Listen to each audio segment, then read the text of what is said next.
Bulletcast for life.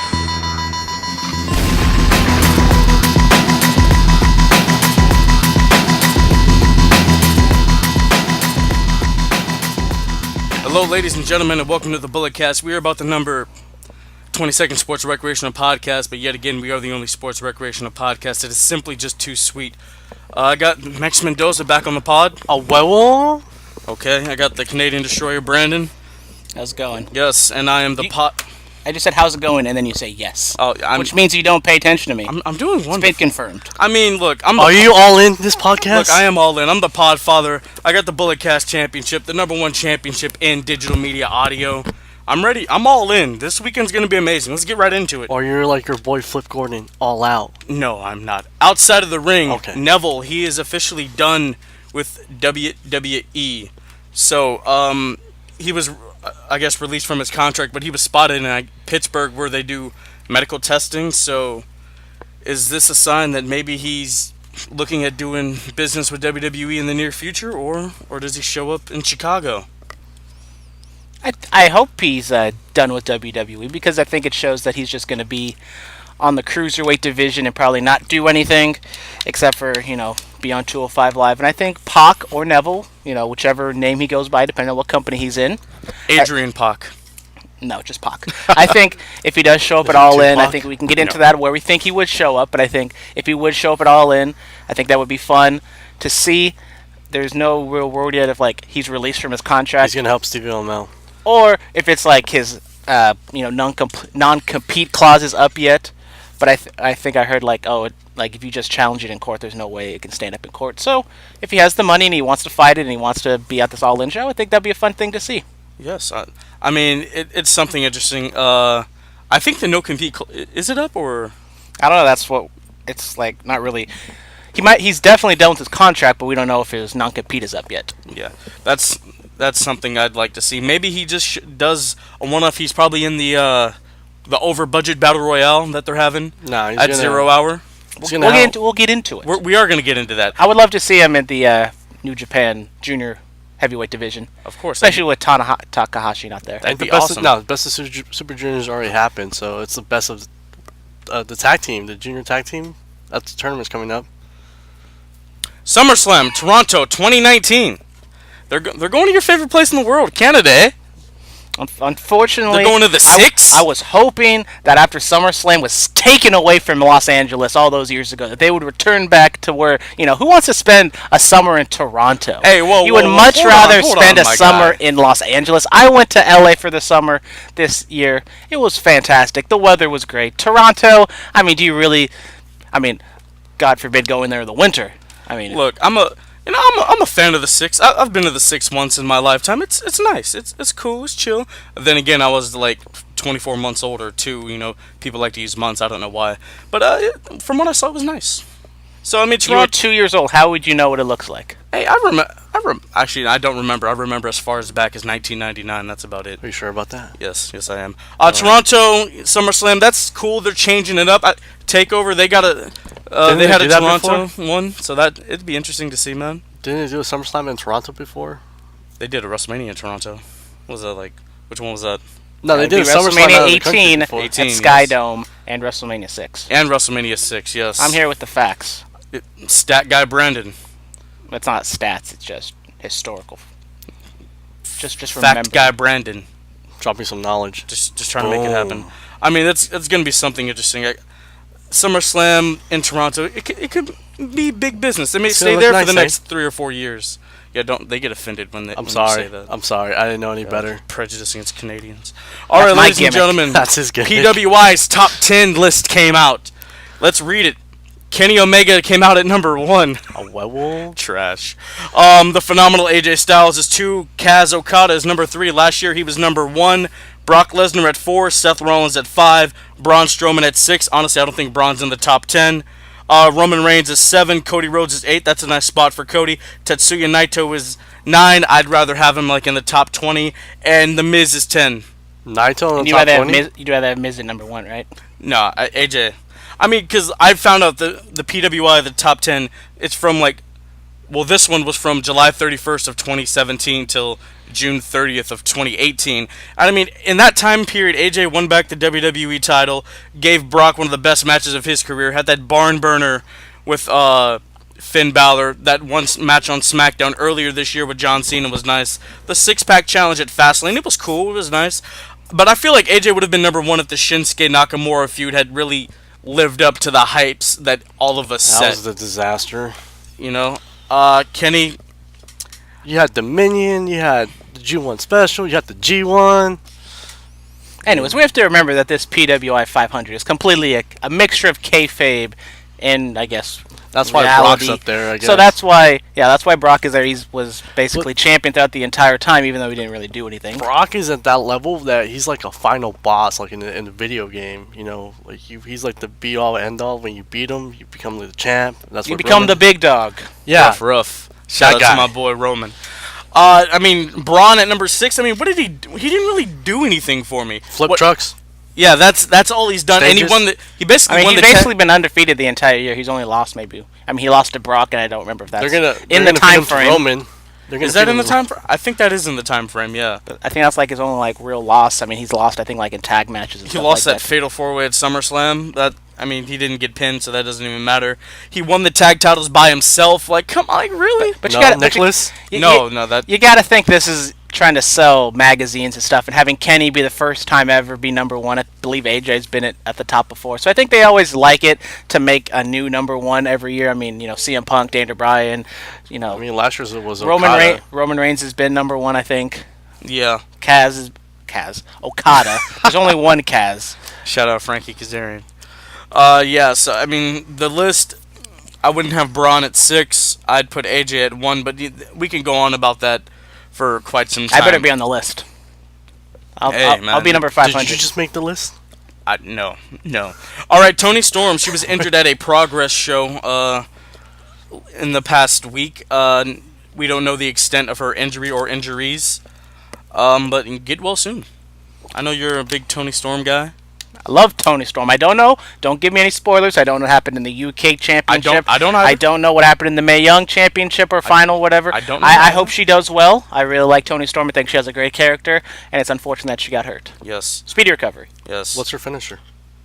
Watch one of her matches and find I out. know, that's what I'm asking. I've never heard of her.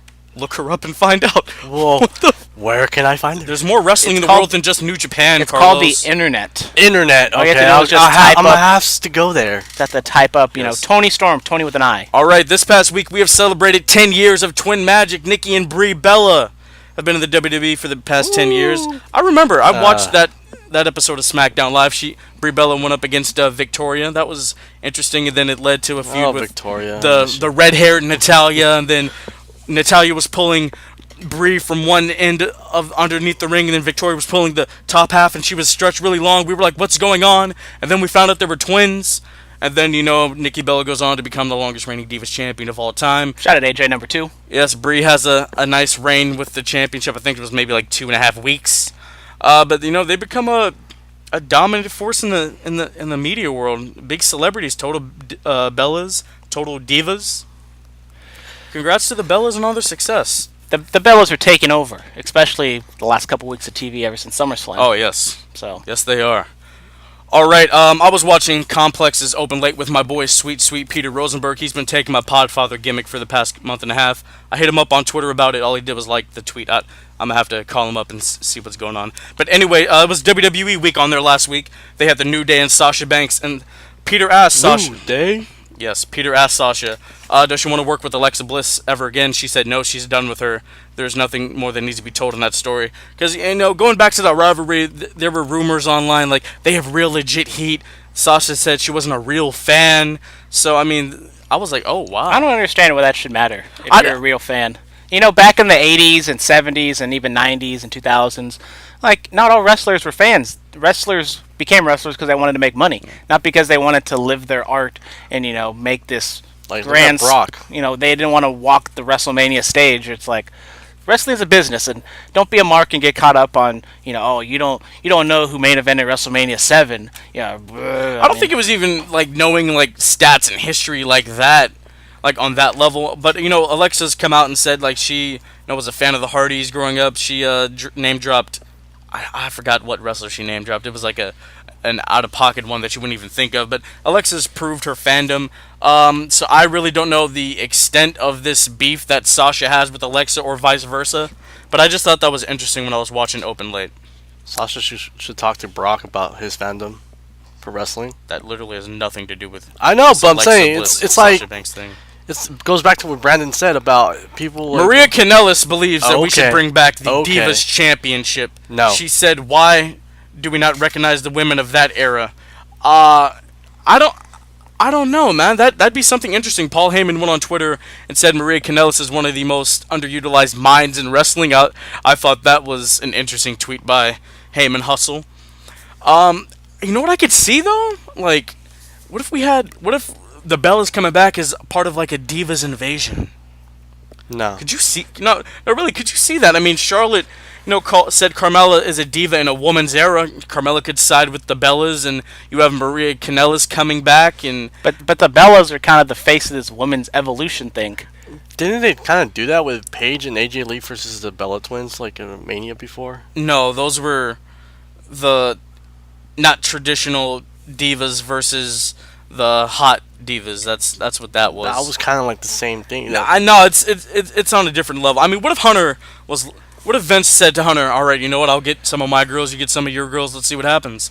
Vince gets I mean, let's look at back in the day. The divas we had Kelly. She could. She wasn't the best wrestler. I'm not gonna lie. Eve Torres, she got decent at the end. She's pregnant right now. So. She's pregnant again. Oh my God. Layla, maybe bring her out of retirement. She was in the Divas era. Yeah, I mean this was really interesting to me. The Divas Championship, it was an interesting time in professional wrestling. I don't want to see that title back. I mean, I commend the women, the divas of that era for going out there and trying. I do, but we're so far past bra and panties matches and fulfill your fantasy matches to where we have women like competing to the best of their abilities with legit storylines. I remember that's where I want women's wrestling to be. I remember before SummerSlam, the show before SummerSlam. They have like the bikini Yeah. contest. Yeah, we don't need to see that. I mean, you have to remember I don't even know the lineage of the Divas Championship, but back in the Attitude Era, there were still bra and panties matches, and they still had the Women's Championship. You don't need to like degrade them to say divas. You can still make them women, and if you want to do sex things, even though there's certainly a place for that, but I don't think on WWE where they're trying to tout women's rights and equality, I don't think they want to be doing that. Every time I hear about the women's title, the old one, I think of Michelle McCool and I forgot her name, like splitting the title in half. Layla, yeah. Oh, Layla, yeah. I mean, Michelle McCool, first ever Divas champ, shout out. But that's something that I just found interesting. All right, tomorrow is the 39-year anniversary of the Intercontinental Championship, which Pat Patterson kind of won. In Brazil. In Brazil, yes. Because of a tournament. He won an actual tournament in Brazil, and then he was awarded this North American championship, and he was like, hey, let's put them together. And then the Intercontinental Championship was born. Interesting. I didn't know that. Yes. I found out WWE owns the 3 longest tenured championships in pro wrestling. The WWE Championship, the United States Championship, and then the Intercontinental Championship. What about the NWA Championship? It was on hiatus for years. It has to be like a continuous... When was it on hiatus? Amount of it was on TNA. Okay, then where did it go? I don't know. Then it was gone, and then it was just the TNA title. It was honestly. Tim Storm was running the world. That just happened. I don't know. That just happened like a year. So you're telling me just the NWA Championship just magically disappeared? And it was like, someone just found it in a garage somewhere and just dusted off. I'm not saying that. Why don't we reintroduce this championship? It was vacant for multiple periods in the last 20 years. So was the WWE Championship. It was vacant. Okay, but Shout out to vacant. He's had a lot of titles. Oh my God! I'm pretty sure he's broken Ric Flair's record. It was defunct. That's what I mean. It wasn't active.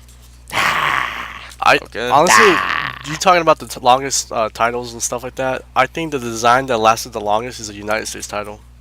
We're not talking about designs. No, but I'm saying Talking about like, championship activity. yeah, but like the design of the title has not changed. The design of the U.S. Championship is completely different than when it was back in WCW. And then even if you want to go to when Flair held it back in the late 80s or a Harley race, it's completely different.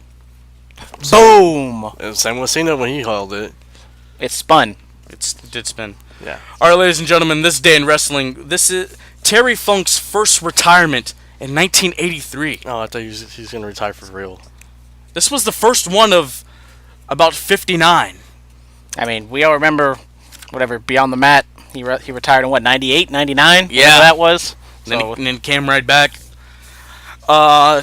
This I mean, he retired in ECW and then came back like 6 months later as Chainsaw Charlie. Chainsaw Charlie. Then he went over to WCW and oh god, Terry Funk, you know, a legend hands down. He's having some health issues. I wish him the best of luck and a speedy recovery. Apparently he was supposed to be competing at All In. Everybody's on. I mean, wow. I don't know how you don't get not booked, but you know, at least go to Starcast or All In or something like that. Like Tomatongo was a Starcast today. Everybody's there. Everybody is there. Everybody who's anybody's there. Everybody is anybody. All right, yes, ladies and gentlemen, we have some birthdays. Mickey James is 39. She's aging like some fine wine. Shout out Mickey, one of my favorite women's Mickey wrestlers. James. Ember Moon, she's 30, probably one of the best finishers in wrestling today. The Eclipse, the corkscrew stunner off the top rope. And my boy Jeffrey Nero Hardy, 41 years old. One of my favorite wrestlers of all time. Shout out, Jeff. I didn't know Ember Moon was that old. I thought she would have been like in her late 20s or something. Yeah, like 26 or something. I would have guessed like maybe 28. You would think, you know. But, you know, shout out to her. She looks great. She's, you know, good wrestler. She can be like Mickey James and wrestle probably into her 40s. Yes, yes. All right, ladies and gentlemen, the fan mail segment, one of my favorites. So we got one from Baby Huey. Sunny or Sable, who do you like more and why? Okay, this is first of all, we just talked about the women's division. I know. And I can go downhill quite rapidly. We talk about Sunny versus Sable. I'm more of a Sunny person. You enjoy Sunny days? Sunny is my favorite. I think she's prettier. I think she had honestly more talent than Sable did. Now. She made 8 movie. She made 8 movie. I think Sunny's more talented than Sable in terms of like her charisma and like obviously she never really wrestled, but I think being like a valet or a manager, I honestly like Sunny. Yeah, she had like the most downloaded image in like what was it, like 97 or 96. She did the little indie thing with Chris Candido. She worked with Jim Cornette. Did she come out on Playboy? I saw Sunny once at WrestleCon.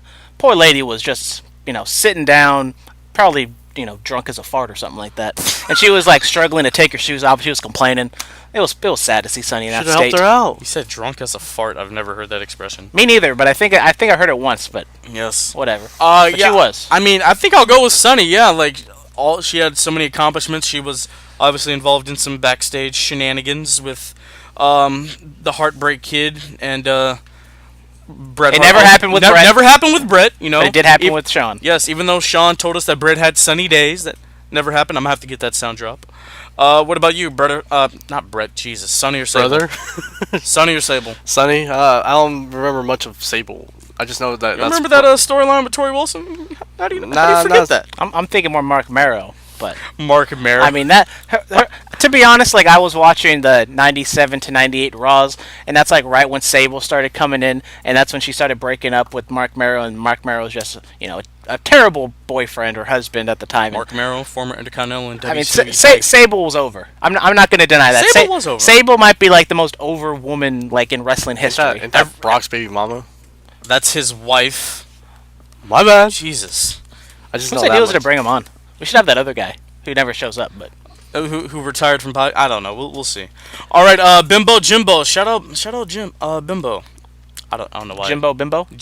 Bimbo Jimbo. Oh yes. Jimbo. Shout out Bubba Gumps. Why do you think WWE has not pulled the trigger on Braun Strowman as champion? Oh wow, that's a good question, Jim. Thanks, man. I think it's simple. You know, they're waiting for something. I don't know exactly what. They've been going with the Roman has to beat Brock thing. He finally beat him clean. I think Braun's just something that Vince has in the background. He's waiting for it. because I've always used the toy analogy with Vince McMahon. Like Roman is Vince's favorite toy, but he's had this new shiny toy in Braun for about a year and a half or so that he really likes, and he's just waiting on something to happen so he can make Braun his new favorite toy. I think they're gonna feed Braun to Roman at Hell in a Cell. That's already happened. He's already been fed to him. Fastlane 2017. But he cashed in the briefcase on Monday night. I have theories about that. We're gonna get into that. So, my thoughts on Braun Strowman is I don't think Braun Strowman needs the title. I mean, we have Andre the Giant, who, yes, he held the championship going into WrestleMania 3, but big men and giants like that, they don't need the championship. Exactly. I think like Braun. Undertaker? I think Braun. Well, Undertaker was a different story. Well, Undertaker hold the championship very many times. Yeah, and I think much. I think Braun Strowman is kind of like, honestly, if it was my call, I would take Braun Strowman like off TV and just have him do house shows for a little bit, just like make us forget about him. I mean, obviously not right now because he's in a pretty big storyline, but maybe after this or after WrestleMania or something. Let's kind of get him off. He can still do all the house show loops, make his money, and get the big pops, and he can just do his power moves. But, I mean, I've said it in the past. I feel like eventually Braun Strowman's steam of doing just power slams and just flipping things over is going to run dry. It's already run dry with me. I mean, see, there's an example right there. I think now, after what happened on Raw, we can get into it. I think it's kind of a step in the right direction of kind of making Braun's character a little different now. But I don't think Braun Strowman needs a championship. No. Will he get the championship eventually? I mean, everybody who's on the top usually does, so I would say he will, but I wouldn't. There are some huge stars who have never... Jake Roberts is a perfect example. In WWE all those years, never held a single championship. But in the last 10 years, who's the last top guy you can say who never held the world championship? Never. That's a tough one. Exactly. I mean...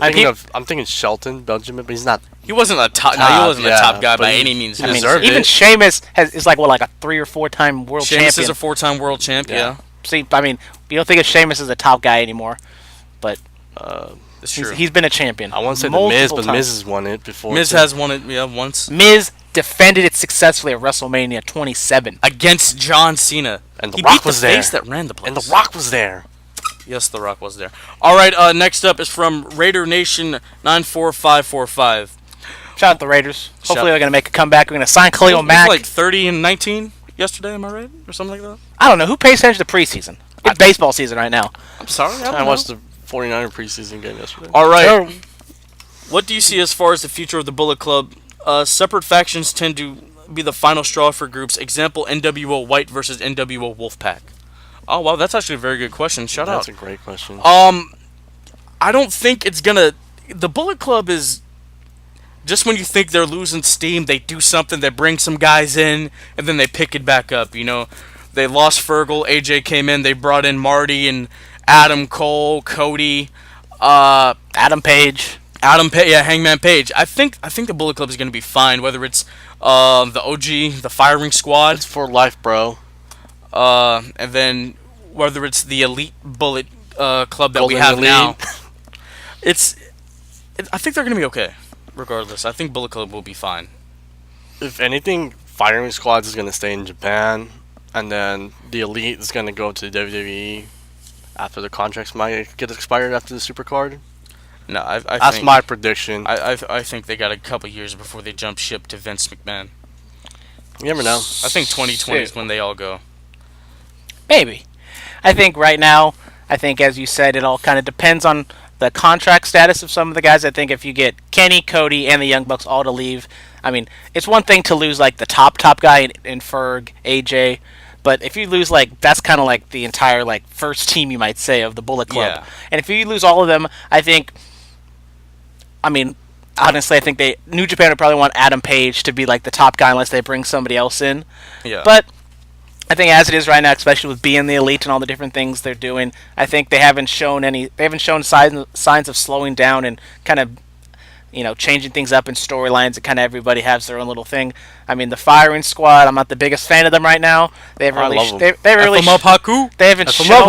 shown me a whole lot. They just get disqualified and cuss. But Tamatanga and Starcast, whatever. Beautiful. Yeah. All right, this is the last one. Al Lewis, he sent us an email. Beach balls and crowds, yay or nay? No. Yay. No. I will. If there was a beach ball. No. In my crowd, and it gets me, I will slice that thing open. I will gut it. Samoa Joe, he was on Sam Roberts' pod, and he had the the most elegant example for this. Like, you pay all this money, like a couple $100s for these seats, and these men and women are busting their asses and putting their lives on the line for you, for your entertainment, and you want to put yourself over and play with balls in the crowd. Like, you paid your money, okay, but just know that you're kind of an ass. I mean, they're still getting paid at the end of the day. No, that's not the point. And I think it also takes away from like the viewing experience on TV, because like people are like not paying attention. So like if there's like a fight in the crowd and like the entire crowd is looking one way, then you're not really, as a TV viewer, you're not paying attention to what's in the ring. You're trying to find out, like, you go on Twitter or you try to see like, oh, what's going on in the crowd. Yeah. And then if there's like a bullet, there's like a beach ball. How about that time in Raw when there was a marriage proposal during Cena and okay, that's Ziggler? completely. And I think that's dumb too. That's just trying to Like, get, Cena that's trying to stopped get, and looked and said it's a something. marriage proposal. That's not really that big of a deal. No, I think it's a big deal. You're trying to get yourself over. On TV, Dude, have a memorable moment. I think it's worse than the beach ball. Honestly, they completely stopped the match and they like, oh, shout out to the people who just got engaged. I think he was cutting a promo. I don't think he had a match. But I think that's also something of like, I don't know if he was like angry or something, but I think it's just like, okay, I acknowledge it. Everyone shut up about it and focus back on what I'm doing here. I mean, that's like how much do floor seats for a Warriors game cost? Way too much. Way too much. You pay all that money and you're just I remember they used to with give the away beach ball. tickets with hot dogs and drinks. Like, that doesn't make any sense. Don't pay all that money. You're just wasting your money to put yourself over on TV. That doesn't make any sense. It's stupid, it's idiotic, and it disgusts me. Alright, second one. How do we make Survivor Series more interesting? Ooh. This Survivor Series or Survivor Series in general? This one coming up. Let's see. Last year they did the whole Raw versus SmackDown thing. Yeah. You can do that again, but I don't think it's always great. Daniel Bryan, Team Bryan versus Team Miz. Yeah. Okay, as someone who's going to Survivor Series, come on. I mean, I don't know if that. I mean, Team Bryan versus Team Miz. Okay, tell me what the teams would be. Let's see. What do you got? The B team on Team Miz? No. Let's see. Miz, Andrade Cien Almas. I'm trying to think who else is on SmackDown that's a heel. You can have the Bar that takes those slots, and then would have the Bar there. get another single star. I wouldn't say a Orton. Anyways, Survivor Series, it's like, the big tag matches, and Yeah. I'm not the biggest fan of the tag matches, especially if you have like 3 of them on a card. I'm fine with like maybe having like the main event, the main eventer tag match, and then like a women's tag match. But I mean, when you have like 3 different ones, it kind of runs its course. What about this 5-on-5, Raw versus SmackDown, or whatever you want to do? Winning team, they get the last 5 slots in the Rumble. Losing team gets the first 5. I do think that's kind of a way to, make it, because like last year they had this whole SmackDown versus Raw thing, and there was nothing like up for grabs for it. There you Like, go. like they were even like do anything. they were even keeping score throughout the entire show, and then in the end it was like nothing. Like, okay, Raw won, but what did they win? They didn't win anything. They just won, I Didn't guess, they do bragging that? rights. Bragging rights is a pay-per-view. Remember that pay-per-view? Yeah, Bragging we don't rights? speak of that. Oh my God. Nobody wants to It was remember 7-on-7, and then. But I think to make Survivor Series interesting, I mean, I think you just have to have a well-booked show and keep it under 4 hours? Keep it under 4 hours at least. I would love for it to be 3 hours, but I'm not trying to go to work to watch wrestling. that's 8 asking hours. a lot, especially sitting there live in the arena for 4 hours. That's no fun, especially no halftime, no intermissions. But I mean, as it stands now, having a Roman Reigns versus AJ Styles match, or Roman Reigns versus Samoa Joe for title versus title, not title versus title, but champion versus champion. Yeah. That's I mean, that doesn't really excite me all that much because we've seen both those matches before. So, interbrand warfare. I feel like if you're gonna do that, I think they should like hold off for a long time, because I mean, SmackDown and Raw, they kind of just seem like they don't seem like completely different shows. They're just they have different people, but it feels like it's a WWE show and Remember, a WWE show. Survivor Series is the one time a year when SmackDown and Raw go head to head Except for in the battle for brand supremacy. Except for the Royal Rumble and WrestleMania when they have the little Andre the Giant Battle Royals and the Fallopian Tube Battle Royal. Yep. So I mean, You have 205 there. and then Money you in the Bank, they have the Money in the Bank match. Yeah, I mean, but it's Elimination only one time. Chamber. No, that was strictly a Raw pay-per-view this year. And the greatest Royal Rumble Yes.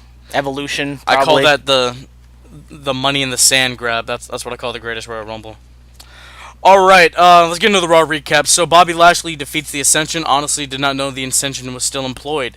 Bobby Lashley should For beat real, them. though. Yeah, he should beat them, of course. I don't care about the Ascension. If this was 2014, maybe. The saddest meet and greet I ever had was with the Ascension at a WrestleMania Access. There was like 3 people in line. I was gonna leave, but I turned around. I was like, you know what? I can spend 5 minutes waiting for the Ascension. You can spend 5 minutes. And it was very awkward. They tried to talk to me about my Ace hat, and I was like, yeah, they won the World Series back in the 80s. Good Yes. for you guys. Just sign my little thingy and let's get I out noticed here. they gained weight and they lost a bit of weight since I saw them on Raw this time. Yes. All right, Baron Corbin. He is the acting Raw general manager.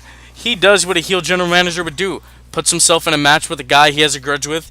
So he and Finn Balor, they wrestle for, I don't know, it was like a 2-seg match, and he hits Finn with a chair, gets disqualified. Then he's like, oh wait, I forgot. This is no DQ. Restart it.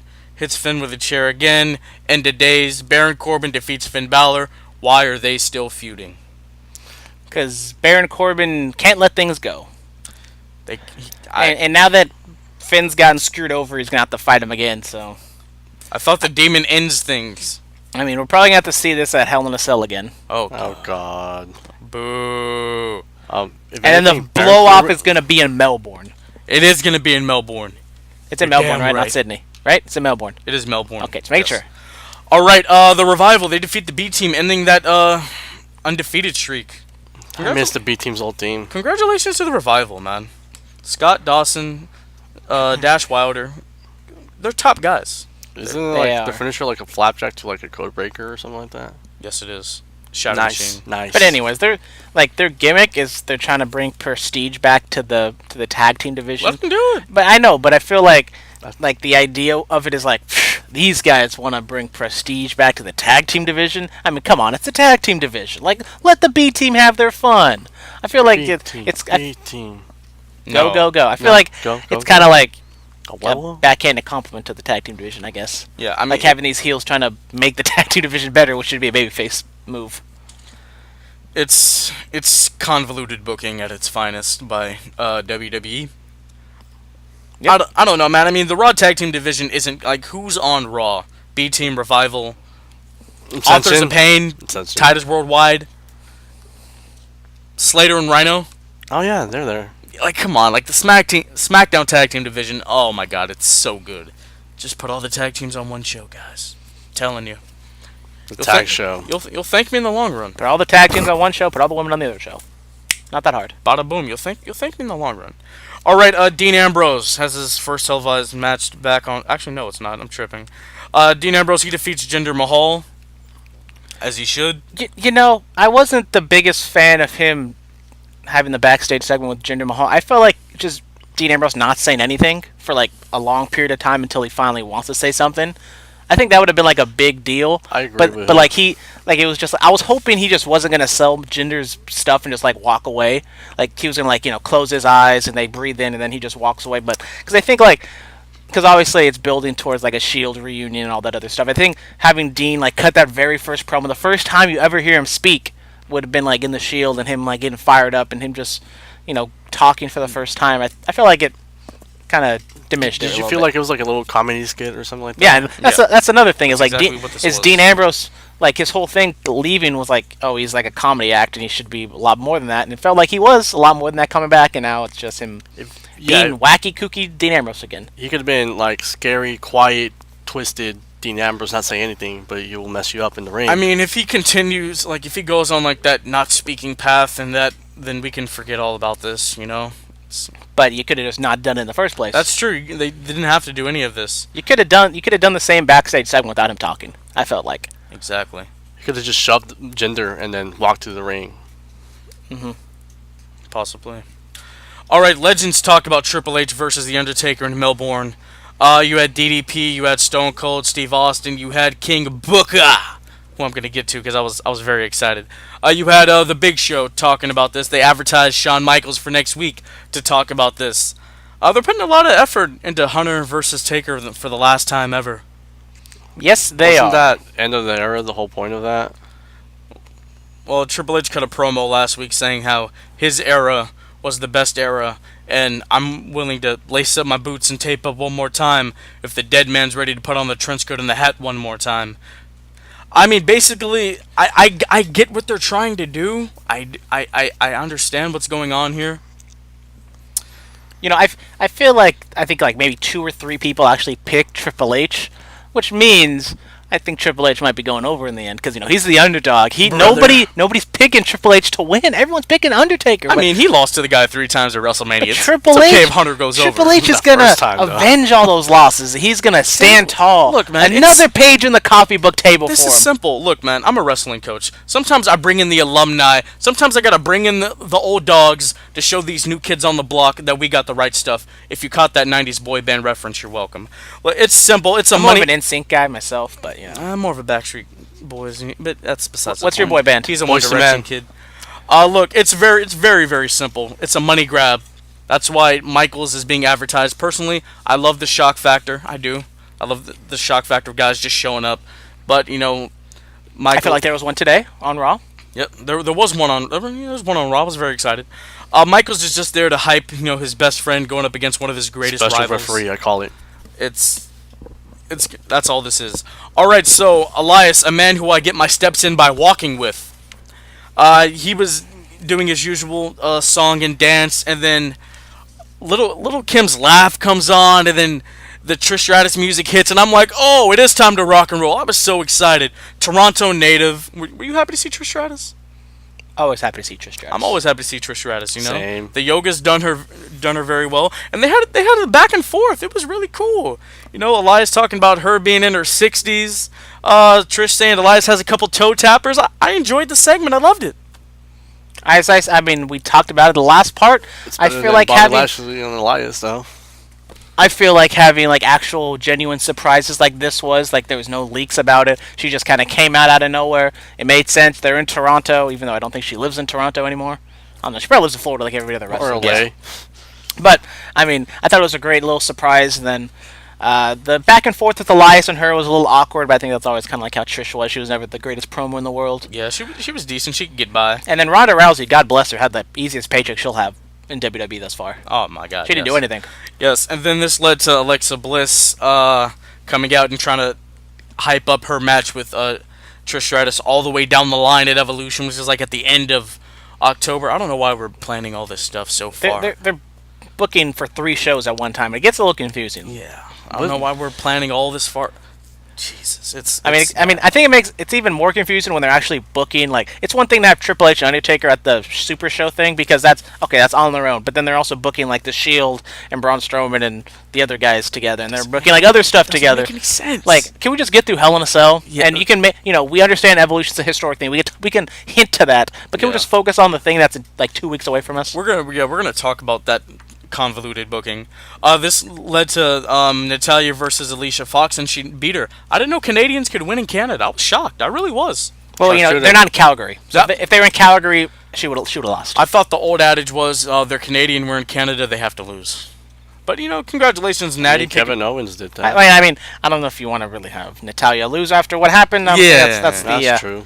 The best look for WWE. That is the best look for WWE. Congratulations, Natalya. I feel like Alexa should have sold the arm a little bit more. Yeah. I mean, she had the tape on, but she didn't even have it in the cast. I feel like she should have sold it a little more. It is 2 weeks away or 3 weeks away from the pay-per-view, so you don't want to have her like those in a judo sling. throws look vicious though. Yeah, and Ronda, she's picked it up so quick. Like I keep saying, man, it's really become something.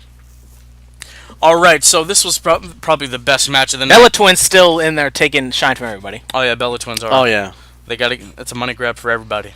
Bella Twins and I Ronda just versus rolled the my Riot eyes when I Squad. saw that. Yes, you can look, but you can't touch. Hey, Bella Twins are returning next week against the Riot Squad. Yes, Brie Bella, she's a free agent, just like John. All right. Oh, John Cena. Yes. Seth Rollins had an Intercontinental Champion. Nikki Bella. You said Brie Bella. Brie Bella, she's on Raw and SmackDown. Well, what does it matter if she's a free agent like John Cena? Because John was a free agent going between Raw and You SmackDown. guys didn't see Cena? It would have been a lot better. I couldn't see him Nikki. either. It should have been Nikki. Oh my goodness. Let's not speak of that. All right, yes. Kids, Nikki will help you out. Okay. Seth Rollins.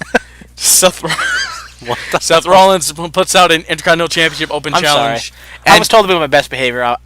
I've lost all control. And Kevin Owens, he shows up, he cuts an amazing promo. He's getting cheered by the crowd, but then he's like, oh, then he says something about Toronto. They boo him. It was all nice and dandy. That French Canadian. Yes, the French-Canadian language. I enjoyed it. This match was awesome. There was an amazing sequence that ended with a stunner by KO. He hit a moonsault that, well, he didn't, I don't think he actually connected, but the moonsault attempt was awesome. They have really great chemistry. It reminded me of that awesome sequence they had at Hell in the Cell 2016 for the Universal title. This was really good. Kevin Owens, he talked about how he's leaving here with the championship. The last several months since I've been back on Raw have been miserable. He lost his best friend. He's been assaulted and bullied by Braun Strowman, which he has.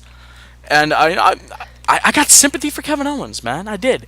This match, it was awesome though. Rollins hits the curb stomp, walks out IC champ, and then we come back from commercial and Kevin Owens quits WWE. Does he? Is he all in? I think he's going all in. It's a very sad time in wrestling. KO took to Twitter, said, thank you to the people who have supported my career. It's been real. Yeah. I think this was great. They put over Seth Rollins a lot, which meant with Kevin Owens taking Seth Rollins to the brink, they really put him over as being a great competitor, especially after what's all that's been happening to him. He got the great ovation in Canada, as much as, me and Canada have a little rocky relationship. Good for them, sticking by the boy. But I definitely think this is a babyface turn for Kevin Owens, and I'm excited to see what a babyface Kevin Owens can do, because honestly, a babyface Kevin Owens can be the top guy in WWE. Or a Paul Heyman Kevin Owens. No. If he comes back with Paul Heyman. I have heard rumors Big of... Dave already dude, debunked that would that. be amazing. Big Dave already debunked that. Who? I don't know who that guy Cares is. Big about Davey. Big Dave. I'm 7 stars. I'm more of a Wade Keller guy myself. I've heard rumors... Kicked off Starcast. Whatever. No big deal. I've heard rumors of Silent Steen showing up. He's not obviously going to use the Steen name, but him not talking, and then Paul Heyman comes in to the picture. I don't think that's going to happen. Are they going to do what they did with CM Punk? He leaves and he's back in 2 weeks, or with a mask? WWE, I keep saying, they have all these... They have partnerships with Evolve and Progress. Let him work a show there. It's not going to hurt anybody.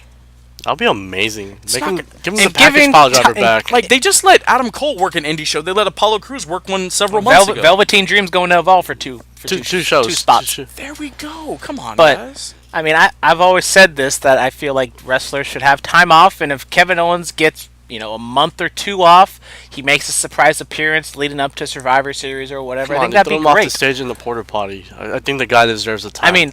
Okay, we said what makes Survivor Series more interesting. Having Kevin Owens come back, with the fire up his ass, and he's just ready to go and kick. He's just ready to do some work. I think Kevin Owens coming back with Sami Zayn. Some mud holes.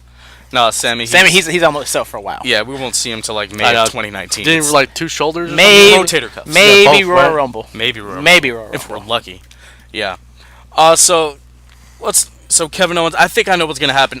Earlier in the show, Braun Strowman gave away his Money in the Bank contract for an opportunity at the Universal Championship. He should have swerved this. He's like, I'll give this away, and he's psych. He takes it back and catches it in. That would have been a great booking. No. Yeah, so he gives away his briefcase to Corbin, and Corbin was on the phone with Stephanie. He's like, yeah, I heard he quit. I'll take care of it. Does this mean Baron Corbin could hand over the briefcase to KO? Braun gave it up. He gave up the... He cashed it in. I feel like Corbin might cash it in. Corbin could do that to make up for his loss last year. I think you guys are way overthinking this. Braun Strowman cashed it in for Hell in a Cell. They're both flying down, and then Corbin just runs in because GM. he's Jenny GM, and he's like, this still works, and then catches it in. Yeah. All right, Vince Russo. It's a swerve, bro. Swerve, bro. Come on. Let's put it in the pole match, then. Yeah. So, anyway, Money in the Bank on a pole.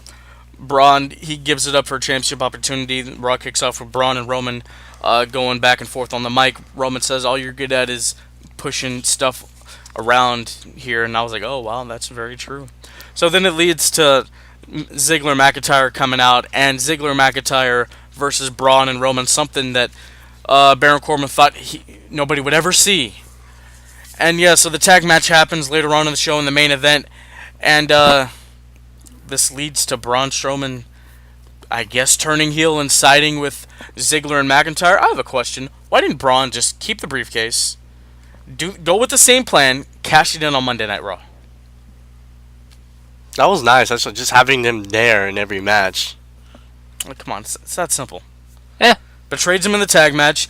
Ziggler and McIntyre beat down Roman. They handle the Shield. He cashes in on Roman champion. It's that simple. Yeah. I mean, I don't think they want to have Braun cashing in on him. I mean, we're definitely have to wait for next week to see what the promos are and what is. Obviously, I think Braun is going to be aligned with Ziggler and McIntyre at the moment. I feel like they're going to have Reigns to hold on to that title for a long time. No, he's not known for long title reigns. He'll have it for like 2 months at most. But the internet says he's going to be digging his heels in. They're going for the long haul. They're going for the long haul? Yep. Oh. Maybe he's going to break Brock's record. Oh, 505 days. Next time, champion. this time next year, he's going to still have that red strap over his shoulder like it's a sack of potatoes. So they're going to feed him Strowman at Hell in a Cell. They're gonna feed him Strowman, McIntyre, Ambrose gonna turn heel, Seth Rollins is gonna turn heel. You know, Pac's gonna come back. He's gonna beat him. He's gonna beat Finn Balor. He's gonna beat Baron Corbin. He's gonna be a Shield triple threat at Mania. Roman's gonna win that too. I mean, I think we're guaranteed for that Baron Corbin Roman Reigns feud in the wintertime that someone said is gonna tear the house down. Oh yeah, he said it's gonna burn the roof off the place. There's gonna be a barn burner. Which I think is going to happen. A former colleague of ours said that Baron Corbin and Roman Reigns would tear the house down. They had a match a couple weeks ago on Raw. Wasn't impressed. Yes. That person is off. I bet I was going to eat this hat. Yes. That exact hat, actually. Yes. Exactly. So. All right, let's get into the SmackDown recap. So wearing it to get a little salty. You know what I'm saying? SmackDown opens up with the New Day, the 5-time tag team champions. 5 times. And 5 times. All of a sudden, this music hits. And it's King Booker. King Booker emerges. He knights the New Day. They have a 5-time celebration. He welcomes them to the 5-time club. You know, I met Booker T earlier this year. I was like, you know what? I got this championship on my podcast. If I ever hold it 5 times, am I? He was like, tell me you did not just say that. But then he said he'll see what he can do. So I was like, shout out Booker, man. Oh yeah, he knights them. What was he? I forgot the names exactly. It was like Lord Xavier. Sir Kofi the Wise and Big E. Yes, and Big E. Yeah, then they do the spin-a-rooney. Big E can't really do it, so the New Day kind of has to spin him around. But it was fun. Give Big E the WWE Championship, man. You know, like it was simple. Booker does stuff with the company all the time, but just the pop of like he did the King Booker and then he was regular Booker in the same time. I was like, oh my god, this is great. What if Mark Henry came out as sexual chocolate? Anyways, I thought this was a great opening segment. I thought it was fun. I mean, it kind of goes into New Day's little shtick. I thought it was a nice little way to have them do something different, and it was once again a nice surprise that I didn't see coming. Even though they basically hinted at it since they, whatever they won their little tournament. So I felt it was like a pass down of the 5-time thing, though. Like, remember when Ric Flair passed down the figure 4 to the Miz, kind of like that. It's not and so I feel like the New Day can start doing the 5-time thing anytime they come out. I mean, I feel like they'll do stuff like that regardless, They'll start doing spin-a-roonies. They're going to start doing spin-a-roonies. It was a fun little segment to start off the show. Yes. All right, the Bar, they advance in this tag team tournament. They defeat the Good Brothers, Carl Anderson and Luke Gallows. And then the Colognes, I forgot the Colognes were on SmackDown. I did. I really did. Oh, Los Matadores? Los Conquistadores? What were they called? Los Matadores. Los Matadores. Yes. Come on, you're supposed to know this. I don't pay attention to Spaniard gimmicks. Just Mexican ones. Yeah. San Almas. And Junico. And Camacho. And Sin Cara. Sin Cara. Oh, Sin Cara Negra. Trash. Yeah, so congratulations at the Bar. And then we find out next week it's going to be Rusev Day and the Usos Insanity, and then the winner of that faces the Bar to advance to who becomes the number 1 contenders to face the New Day. Do you think Rusev Day? New Day? Do you think they go? I feel like Rusev Day is slowing down. I mean, they just got back together, so does that mean you're going to pull them apart again when they doesn't make any sense. They've had some dysfunction in the family, but La Familia? Yes, it's okay. Aiden English is back in the good graces. Lana seems to be accepting of him, and Rusev. Happy Rusev Day, by the way, ladies and gentlemen. I think the Rusev Day might. I think you can have them win the match next week, but then I think the Bar is going to ultimately win the whole thing, because you need heels to go up against the New Day. I don't think Rusev Day against New Day is. That'll be The fun to Clash of watch. the Days would not be a good thing for the crowd. That would be Could you amazing. imagine? That Clash sounds like, of Days. Yeah, that could be a whole segment That'd be too. exciting. All right. Speaking of exciting, Jeff Hardy challenges Randy Orton to a Hell in the Cell match. An actual feud with some heat is actually being used right for this sort of match stipulation. I mean, it's Good not for them. 2009, but damn, really? They didn't Hardy feud for in 2009. 2008. Yes, there you go. I mean, can they still move like they did back then? This storyline is way completely different from Swanton 2008. off the cell. I hear he wanted to do that. Yeah, Jeff has always wanted a Hell in the Cell match. This is it. I mean, this is way different from the feud they had in '08. I mean, Orton, he's a different type of heel. Like, he getting his finger in the gauge hole and just ripping it. It's like, oh my god, it's something different. Didn't Hardy jump off the stage in '08 on Orton? Yes, he did. The match stipulation is being used right. It's also being used right for Braun and Roman to keep the Shield out. So good, kudos to that. I think these are the only two Hell in the Cell matches that need to happen on the show. It's going to be interesting to see how this plays out and what kind of match they can work out inside the structure. Thoughts on this? I feel like the Miz and Daniel Bryan should have a Hell in the Cell match, but But they have another match announced for that yeah. show. I mean, I would have thought maybe Samoa Joe and AJ is kind of on the same path of Yeah. having a cell match. But, I mean, honestly, I think Hardy and Orton have more... I don't know if it's, like, more, like, heat, because the AJ... Trying to rip his ear off. The AJ Samoa Joe thing is more like a personal heat type thing. Yeah. And they just got a DQ finish. I mean, they're kind of like this... They're honestly kind of like the same feuds going forward, so... Yeah. I think if it is, like, Jeff Hardy really wanted this match, I mean, you give it to him, another thing he's never done before. Hopefully he doesn't kill himself. The man just turned 41. He shouldn't be just doing these might. things. Yeah, I don't think he's going to go. I mean, he complains about getting hurt, but yet he's like, doing the thing he did last week and doing swantons on the ring apron. Yep. Yes. The hardest part of the ring, apparently. It is the hardest part. Well, of it's the ring. metal. All right, Charlotte, she retains her SmackDown Live Women's Championship in the main event of SmackDown, and Becky Balboa. What? I'm not a toy. I'm not Woody. You can't just pull my string and make me say my catchphrases. Damn. Okay, yeah, so Becky, she attacked Charlotte yet again, still getting these face cheers. I don't know why we're doing that. She's a heel. We don't cheer the bad guys. We I boo do. them. I don't know what makes Becky a heel. No, yeah, I mean... She has worked her butt off and worked her way through the ranks to face Carmella one-on-one at SummerSlam, and all of a sudden, the Golden Girl, Charlotte, just comes out of nowhere, makes one appearance, has to face Carmella, and then she gets the championship opportunity. And Becky was well on her way to winning, and Charlotte just comes out of nowhere and just hits her with one thing, pins Becky, and now she's the champion. Becky's understandably pissed off right now, as so am I. Give me that Becky championship. Maybe Charlotte's the heel, and Becky's the underdog in this story. That's literally what he just said. I know, right? I think they should definitely back off, which is what I've heard on the internet, but you don't believe everything you see on the internet, as they're trying to back off of them being a face and a heel and just being two scorned lovers and, not lovers, but friends. Golden lovers? No, they're not actually lovers. They're not in a relationship. I keep telling you that. Back to WWE. Yeah, I mean, this is a heated rivalry. I think Becky gets the championship at Evolution. I think so. They're going to stretch this out all the way until next month. Well, 2 months technically, because it's at the very end of October. So why not? That can happen. It's okay. I mean, it's only Divas title, or women's title is going to be exchanged throughout the year, because Ronda's going to hold on to that WWE Women's Championship for a long time. We'll see.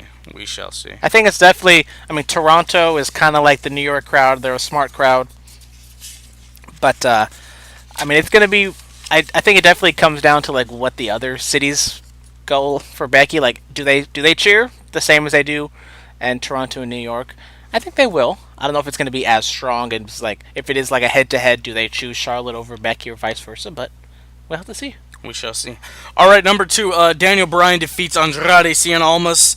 Andrade had an interesting promo leading up to this. Daniel Bryan spoke about how he's gonna punch Miz in the face. He has his wife with him in this journey to getting revenge over Miz and Maryse. Yeah. Thoughts on all of this?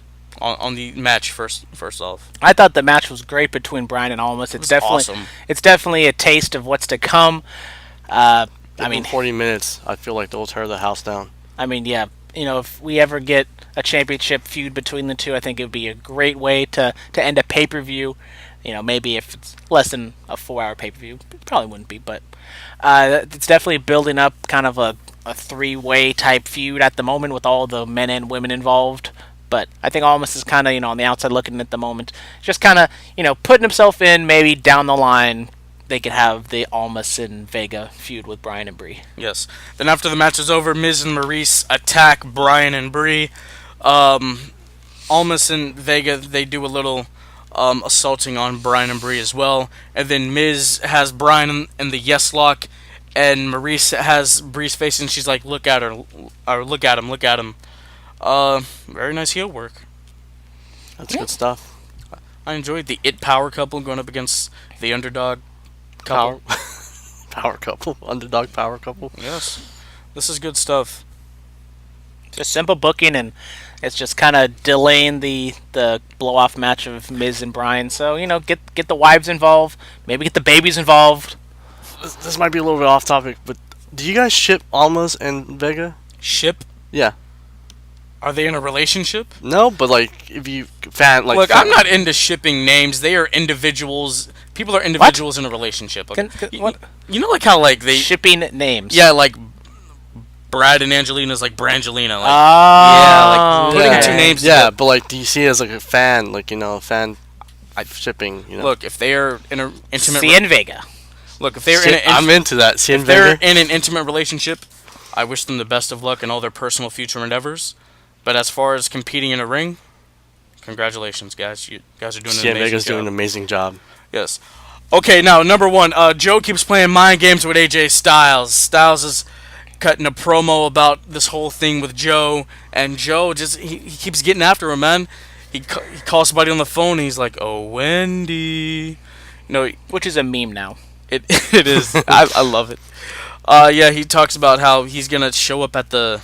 What do you say? At the back to school night next week, or at the back to school barbecue? Back to school barbecue. Hopefully, we don't get a video of that. But we probably I love offshoot segments. So that Orton versus Bray Wyatt House of Horrors off segment, is that good? That wasn't a segment. That was a 20-minute off segment. That was way too long. That was a match. It was like night outside, and then clearly when you walk out of the stadium, stuff like Hunter versus Orton being thrown out of the house, like stuff like that. I'm like, oh my god. I mean, is it gonna be like Slater and Rhino go to the trailer park? It's gonna be like that. I don't know. How about the New Day versus the Wyatt's trailer park, like the parking lot, the field? That was a compound. Yeah. Let's get the terminology right. Yeah, I don't know. I mean, I don't know. It could be interesting. They could probably play something, be like, last week or something. What happened after Smackdown a few days ago? I don't know. But this rivalry is heating up. I'm excited for Styles and Joe. But the problem I have with this, so they announced the match for Hell in the Cell, and then they announced the match for the Melbourne show. So despite what happens in a couple weeks, they're going at it again. Let's not just announce stuff ahead of time. Like Hunter and Taker, I understand that it's a money grab. Let's gradually build to stuff, guys. Come on, man. You could locally advertise that, but don't put it on your television. Yeah, exactly. Don't advertise. I mean, like, what if one of them gets hurt? God forbid. But like, what if that happens? Then you're gonna have to rearrange a whole bunch of stuff. Like, bring back John Cena. Yes, big match, John. Isn't he like in Shanghai or something? Isn't he like wrestling Shanghai or something? Probably. They're like the wrestlers this week. Like a lot of them are like. He's advertised for the Melbourne show. They're going to like 4 countries in like 5 days or something. Like they're going to like London. They're going to Tokyo. They're going to Shanghai. They're going to back to the States. They're all over the place. Okada was in CML this last weekend. Shout out Okada. Speaking of Okada, he is competing at the most highly anticipated independent wrestling show of all time, All In, put on by Cody Rhodes and Matt and Nick Jackson, the Young Bucks. I'm excited. I'm all fired up. This bad boy, the Bully All Cash fired up or Championship, all in? is on the line. So let's get right into it. Let's get our predictions going for the over-budget battle royale. I'm gonna be honest. I don't know everybody that's in this. I know Moose. He's in it, and that's about it. I say Flip. Say Flip Gordon. Flip. That's my boy. Okay. I was gonna wear his shirt, but I gotta wear this one today. Flip. All right. What about you? I do think Flip is a very popular pick.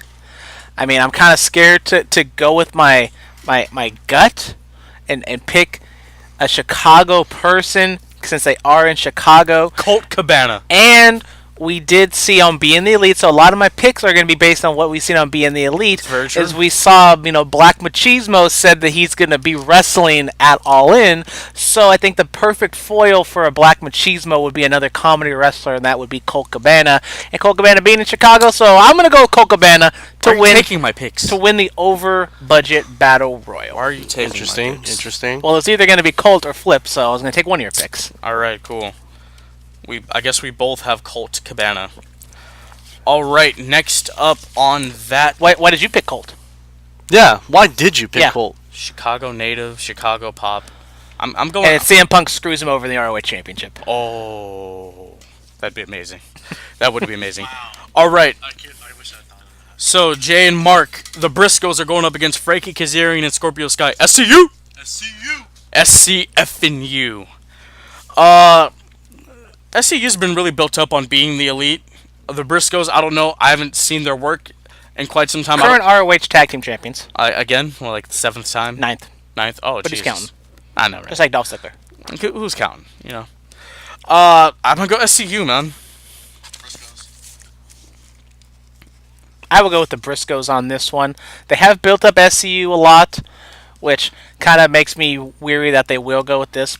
They will not win the championship, but win the match. Win the I mean, match. it is a non-title match, so you can have SCU win and maybe build them up because they are an ROH tag team. Yes. But I think the Briscoes are going to win. It's going to be very hard to determine the crowd response for this. Like, is it going to be a Being the Elite type crowd, or is it just going to be an overall smart crowd where they're going to like probably both teams? Because I think if it's like a Being the Elite crowd, I mean, obviously I think SCU would be like the crowd favorite. All right, Stephen Amell versus Christopher Daniels. This has been built up on Being the Elite. Daniels had a really good promo on, I think it was like last week's episode of Being the Elite, before the one that came out on Monday, when he's on the bus and he's cut this long, drawn-out promo, and Matt's like, who are you talking to, Chris? I'm going to go Stephen Amell. I'm going to go Frankie Kazarian because, I mean... Frankie Kazarian. Frankie Kazarian, I don't know what the hell. I don't know. Christopher Daniels? Whatever. One of those people. Damn. I'm like all over the place right now. We've gone an hour and 2 minutes and 29 seconds. We're awesome.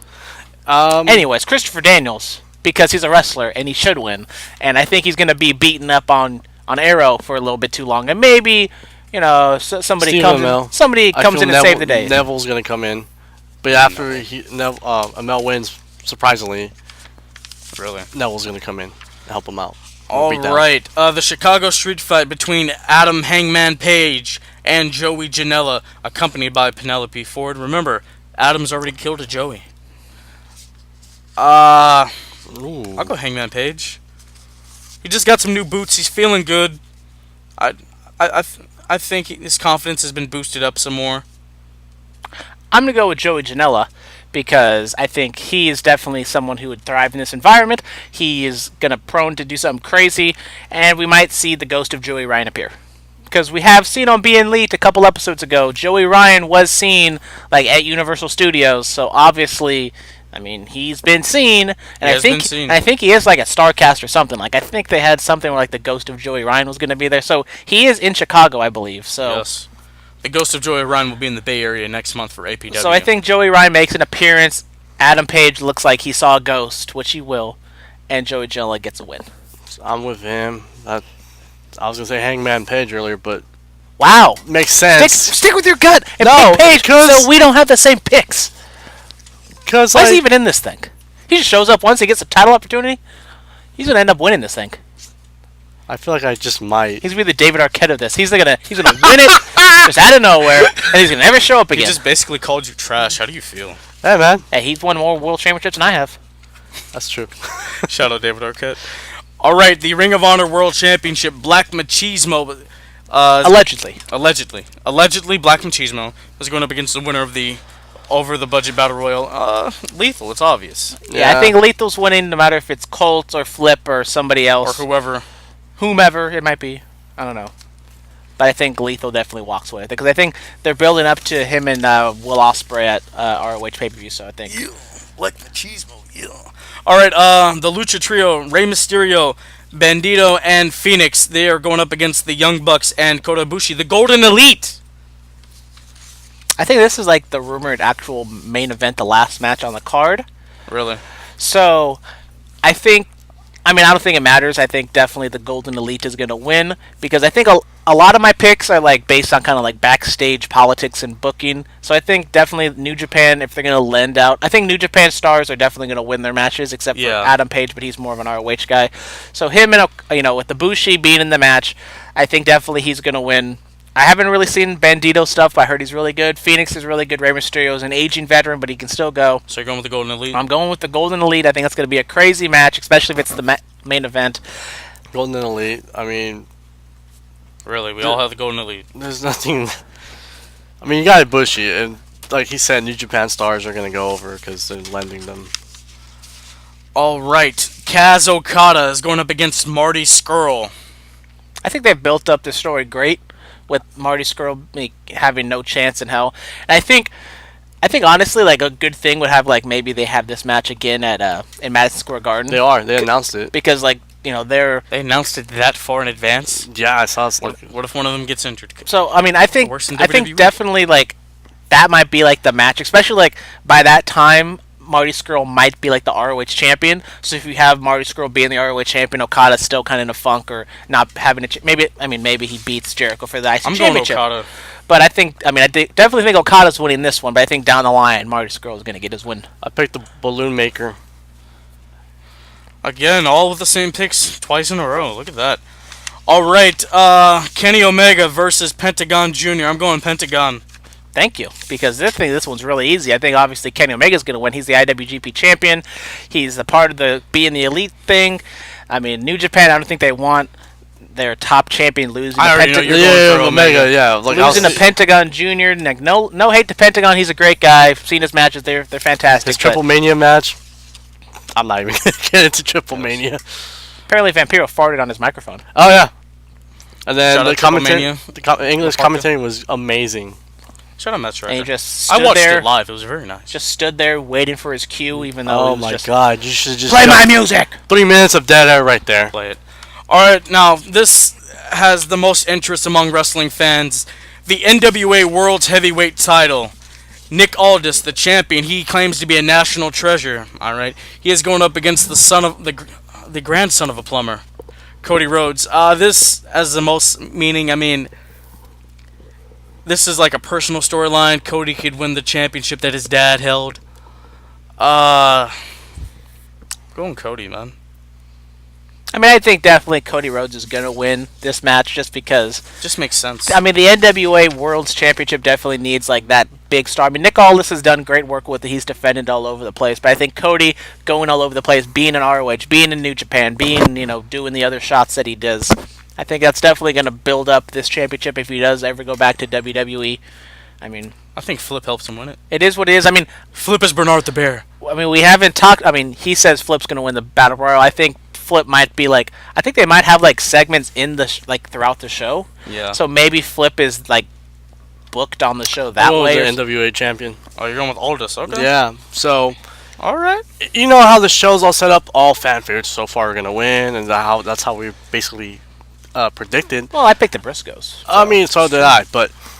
Like, I don't think the whole Bullet Club Come on, win all their matches. Yeah, that's why I also picked Hangman. How about to lose. some sadness he didn't win it and all in? Like, it can't be like all picture perfect, like it like. But I think in the end, so do you think this is the main event? Do you think the NWA Championship is the main event? No, because if Cody's losing, I don't think you have that at the main event. You have to have either the Bucks or Cody win the last match, so they have like their big old curtain call, and they all cut their promo and thank the fans. And I feel like the Bucks might have the final match. I mean, that way they're already 3 members there, and the rest just show up. And then I feel put it like on that last, man. the NWA Championship, they could have a rematch next year if they do All In too. If that's part of the plans, it's been part of the talks, and then he could win it There's there. no guarantee Cody's gonna be around then. Yeah. There's no. He might be a free agent again and go do. And then all I the feel other like Flip stuff. might just cost him I feel like Flip's gonna be Bernard the Business Bear. and cost him the match. Not necessarily. Yeah. Maybe Flip versus Pac. Maybe. I'll be You amazing. never know. How about the women's match? Yeah, you didn't even talk about the Fatal Oh Four Way. my goodness! How did I forget? Tessa Blanchard's winning. Tessa Tessa. Blanchard is winning.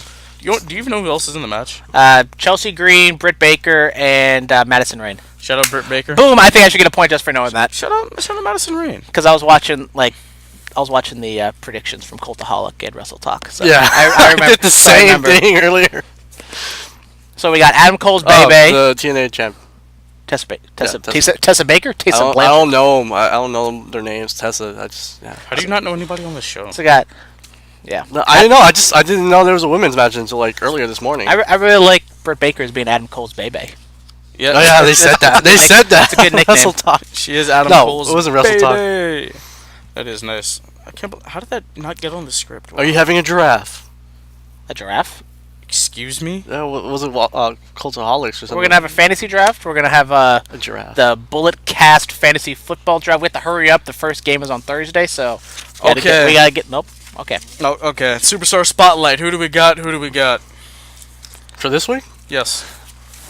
I mean, I think it's definitely Cody Rhodes and the Young Bucks. We have All In coming up. I know we're gonna talk about it next week probably. I don't know if we're gonna have an instant I'll analysis. do an instant analysis for All In. I'll do it. So, I mean, I think definitely this week. I mean, another one is Conrad Thompson, who's put this whole StarCast thing together, even though he's not a wrestler. I think Sells mortgages. I mean, what he's done with Bruce Pritchard and Eric Bischoff and Tony Schiavone and all the other different podcasts he do to get, like, honestly, StarCast is probably bigger than WrestleCon right now. It's such a big thing. You have so many podcasters, so many wrestlers just hanging out in Chicago. I mean, it's a big deal. This All In thing is probably the biggest story of the year. Yes, It absolutely. really is.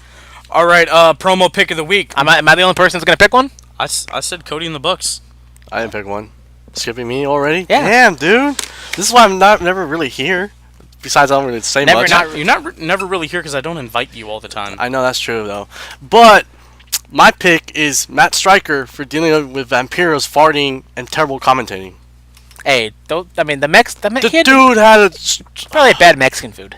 Yes, Probably. I'll go with that. I mean, Straight I don't know how long tacos. Triple Mania was, but it was probably a long show. He probably ate some catering there. he tried his best. He like for the 3 minutes of dead air, he has like, oh, look at Vampiro being a professional. He was waiting for his music so he could let the people know that it's his time to jump in and fight Conan, whatever his name is. Yes. All right, our promo pick of the week.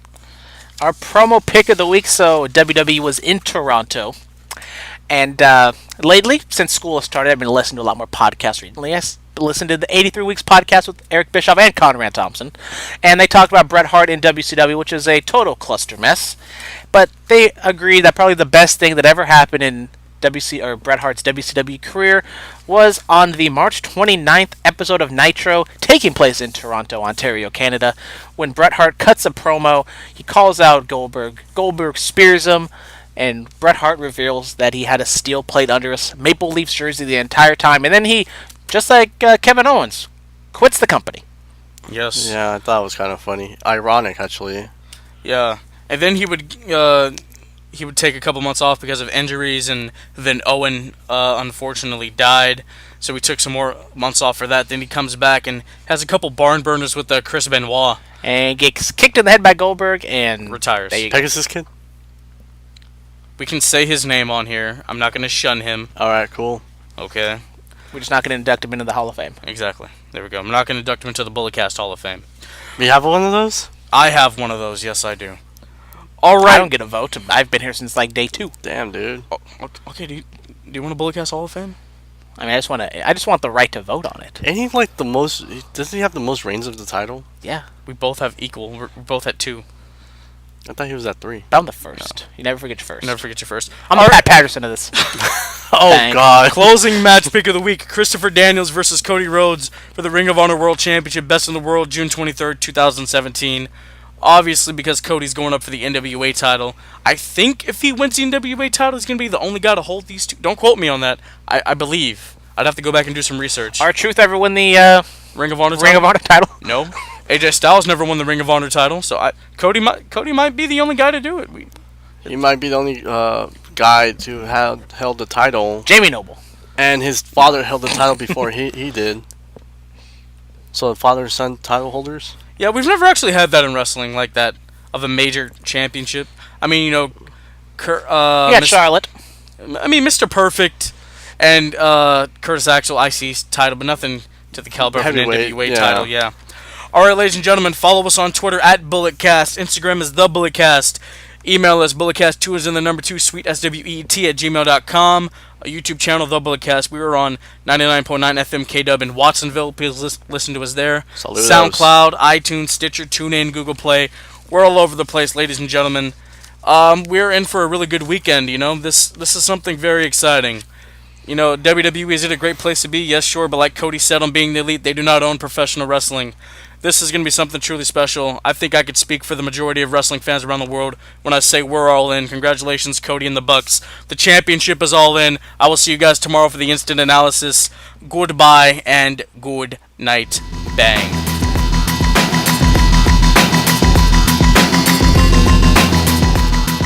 This has been the BulletCast. Thank you for listening.